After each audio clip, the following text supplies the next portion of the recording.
Anand, thank you very much for joining us. So let me ask you a very general question first. What does the word disruption mean to you? Disruption is discontinuity, in my opinion. So whatever was working stops working, new things have to happen. So it's the end of something and beginning of something else, I guess. Right. And how often would you say it has happened to you or your company in the last decade or so? I would say this is the third time I'm seeing this. I've seen this twice before, and this would be the third time we are seeing this. Okay. And what's different about this time from the previous two occasions? The first time that happened, we were a very small company, so it was quite manageable in the context of where we were and what we had to do. The second time was quite traumatic. It took us a while. This was around the 2007, 2000. The first one was around .com stuff. So this was in 2001. We were 125 people. So the situation was very different. We had to change focus from there. We were mostly focused on R&D stuff. We moved to product development and saying full product development. In 2008 was the second time we saw this. At that time, the emphasis at that time was we were again focused on product companies doing things. The market kind of tanked all of a sudden, and we had to look for new things to do. And we learned a lot from those experiences and kind of evolved and morphed ourselves the second time.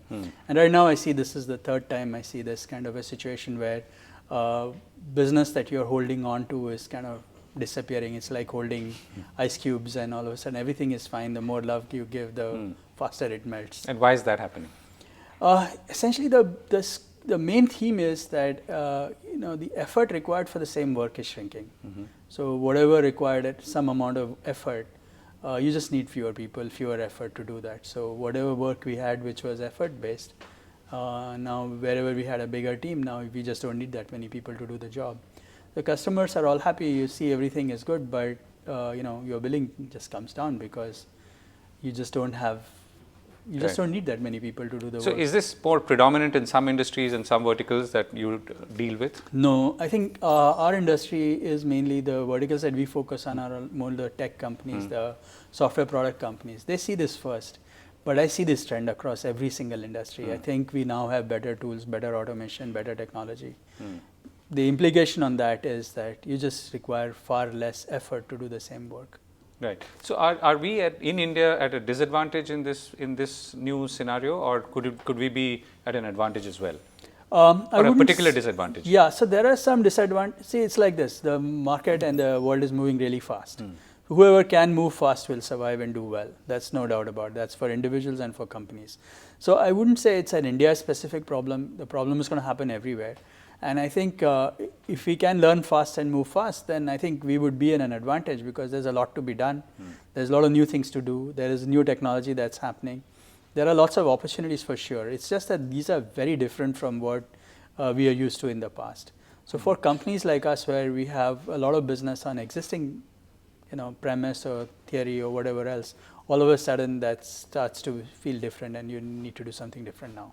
Right. So the other big question, so a lot of companies are planning for digital, right? And the question here is, can you actually plan? I mean, do you have to set 3-year plans, or does it happen quickly? What are your customers telling you? No, I think everybody is looking at digital. From our point of view, digital is not just about. Everything is digital in some sense, right? So our focus is that you want to focus on how do you create business disruptions, better business models to solve. And I think the biggest competition is the companies that are born in the cloud companies. So these are companies that inherently happened in the cloud. They have new business models. And they are the ones who are creating a lot of disruptions. And the existing companies who are incumbents, whether it's large banks, large utility companies, large airlines, automobiles, any industry you can pick up, every industry has this problem that whatever they are doing, they're not just competing with people like them anymore. They are competing with these new upstart companies, which are starting from scratch with a clean slate of paper or clean slate to go with. And it's very hard to compete with them. And the main 3 things that I think very relevant in that context is, one is that most of these companies are able to deliver very quickly. So the speed and agility is something that's phenomenal. The second thing is they are using a lot of data and using data intelligently. So they have the ability to do a lot of automation, machine learning, whatever else you might call new algorithms available to just take advantage of the data that's available. And the third part that they do very well is integration. So today most of these companies, which are all totally born in the cloud, they are not dependent on data that's only with them, but they are integrating with data that's available from all the global sources. And these three things kind of put the existing incumbents at a disadvantage because they are not able to integrate their own data within their company, leave alone outside data, and they are not set up to deliver as fast as some of these companies are delivering today. Right. So, last question in some ways, in some ways competition seems to be dying in as much as you don't know where it's coming from.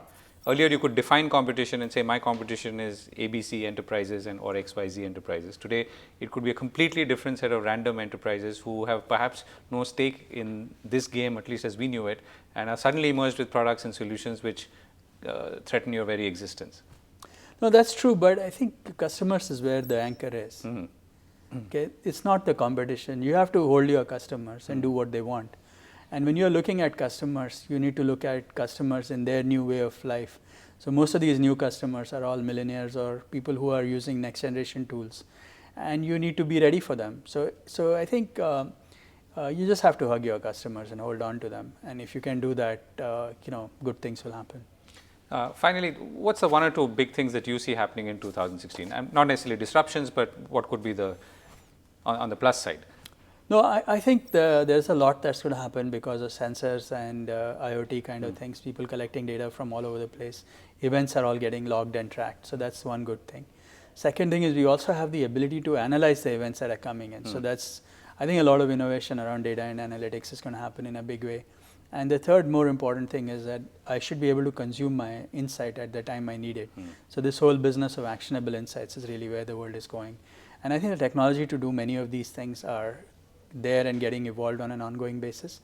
So I think getting that to mainstream is going to be the key for 2016. Right. Thank you so much for joining us. Sure, my Thank pleasure. you.